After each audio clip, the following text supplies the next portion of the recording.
মানুষের জীবনে কিছু প্রশ্ন আছে যেগুলো বয়স বাড়ার সঙ্গে সঙ্গে আরও গভীর হয়ে ওঠে। ছোটবেলায় আমরা যেসব বিষয় নিঃসংকোচে বিশ্বাস করি, বড় হওয়ার পর সেগুলোর পেছনের কারণ খুঁজতে শুরু করি।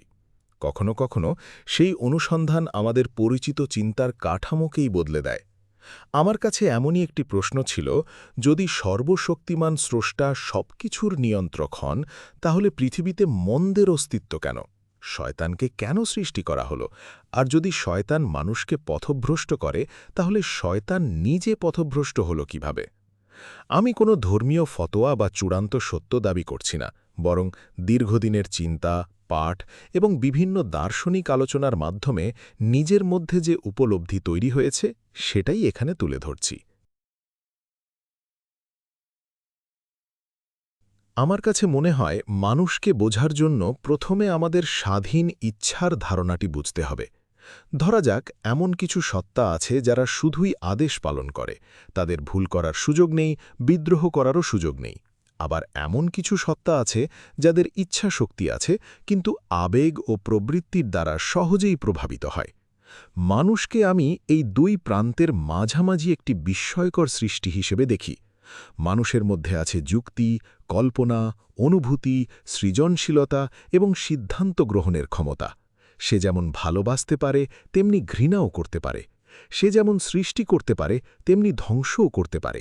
এই দ্বৈত সম্ভাবনাই মানুষকে অনন্য করে তুলেছে। হয়তো সৃষ্টির অন্যতম উদ্দেশ্যই ছিল এমন এক সত্তার আবির্ভাব যে বাধ্যবাত নয়, বরং সচেতনভাবে সঠিক পথ বেছে নিতে সক্ষম।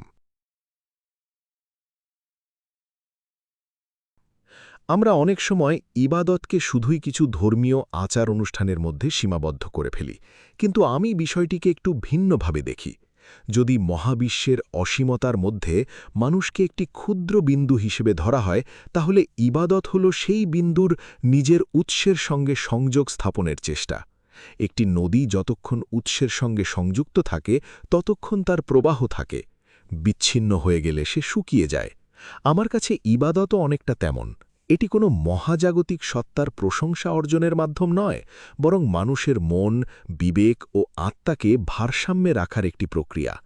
যখন মানুষ নিজের সীমাবদ্ধতা উপলব্ধি করে এবং বৃহত্তর সত্যের প্রতি নম্র হয়, তখন তার মধ্যে এক ধরনের মানসিক স্বচ্ছতা জন্ম নেয়। সেই স্বচ্ছতাই তাকে সঠিক ও ভুলের পার্থক্য বুঝতে সাহায্য করে। শৈশবে আমরা প্রায়ই শয়তানকে একটি ভয়ঙ্কর অবয়ব হিসেবে কল্পনা করি, কিন্তু বয়স বাড়ার সঙ্গে সঙ্গে আমার মনে হয়েছে, শয়তানকে শুধুমাত্র একটি চরিত্র হিসেবে দেখলে হয়তো পুরো বিষয়টি বোঝা যায় না। আমার কাছে শয়তান একটি মানসিক প্রবণতার প্রতীক। অহংকার, লোভ, হিংসা, প্রতারণা, ক্ষমতার অপব্যবহার, অন্যের প্রতি বিদ্বেষ, এসবের সমষ্টিগত রূপই যেন শয়তানি দর্শন। ইবলিশ হয়তো সেই দর্শনের সবচেয়ে পরিপূর্ণ প্রকাশ, কিন্তু সেই দর্শনের বীজ মানুষের মধ্যেও সুপ্ত অবস্থায় উপস্থিত থাকে। যদি পৃথিবীতে কোনো নেতিবাচক বিকল্পই না থাকত, তাহলে নৈতিকতার মূল্য কোথায় থাকত? আলোকে বুঝতে যেমন অন্ধকার প্রয়োজন, তেমনি সৎ হওয়ার অর্থও তখনই তৈরি হয় যখন অসৎ হওয়ার সুযোগ থাকে। একটি প্রশ্ন আমাকে দীর্ঘদিন ভাবিয়েছে। মানুষকে যদি শয়তান প্ররোচিত করে, তাহলে শয়তানকে কে প্ররোচিত করেছিল? আমার উপলব্ধি হল, সব পতনের পেছনে সবসময় বাইরের কোনো শক্তি কাজ করে না। অনেক সময় পতনের বীজ নিজের ভেতরেই জন্ম নেয়। অহংকার এমন একটি মানসিক অবস্থা যেখানে ব্যক্তি নিজের অবস্থানকে সত্যের চেয়েও বড় মনে করতে শুরু করে। ইবলিসের গল্পে আমি সেই মনস্তত্ত্বই দেখতে পাই। সে হয়তো কোনো বাহ্যিক প্রলোভনের শিকার হয়নি, বরং নিজের শ্রেষ্ঠত্ববোধের কাছে পরাজিত হয়েছিল। তার সমস্যা ছিল অবাধ্যতা নয়, বরং অহংকার। আর ইতিহাস বলে, অহংকারই বহু সভ্যতা, সাম্রাজ্য এবং ব্যক্তির পতনের মূল কারণ। একটি বিষয় আমাকে সব সময় ভাবায়। ধরা যাক, কোনো এক সময় পৃথিবী থেকে সমস্ত নেতিবাচক প্ররোচনা সরিয়ে নেওয়া হলো, তাহলে কি মানুষ সম্পূর্ণ ভালো হয়ে যাবে? বাস্তবতা সম্ভবত তেমন নয়, কারণ মানুষের মনের মধ্যে যে অভ্যাস, প্রবৃত্তি এবং চিন্তার ধারা তৈরি হয়, সেগুলো বাইরের প্ররোচনা ছাড়াও দীর্ঘদিন সক্রিয় থাকতে পারে। নেতিবাচক চিন্তা একদিনে জন্মায় না, এটি ধীরে ধীরে অভ্যাসে পরিণত হয়, তারপর চরিত্রে রূপ নেয়। সেই কারণেই মানুষের সবচেয়ে বড় যুদ্ধ বাইরের কোনো অদৃশ্য সত্তার সঙ্গে নয়, বরং নিজের ভেতরের দুর্বলতার সঙ্গে। জীবনকে আমি এখন অনেকটা একটি ধারাবাহিক পরীক্ষার মতো দেখি। প্রতিদিন আমরা অসংখ্য ছোট ছোট সিদ্ধান্ত নিই। কোন কথাটি বলবো, কোন কাজটি করব, কোন প্রলোভনকে প্রত্যাখ্যান করব, এসবের মধ্যে দিয়েই আমাদের চরিত্র গড়ে ওঠে। মানুষের মহত্ব তার নিখুঁত হওয়ার মধ্যে নয়, বরং ভুল করার পরও বারবার সঠিক পথে ফিরে আসার ক্ষমতার মধ্যেই মানুষের প্রকৃত সৌন্দর্য লুকিয়ে আছে।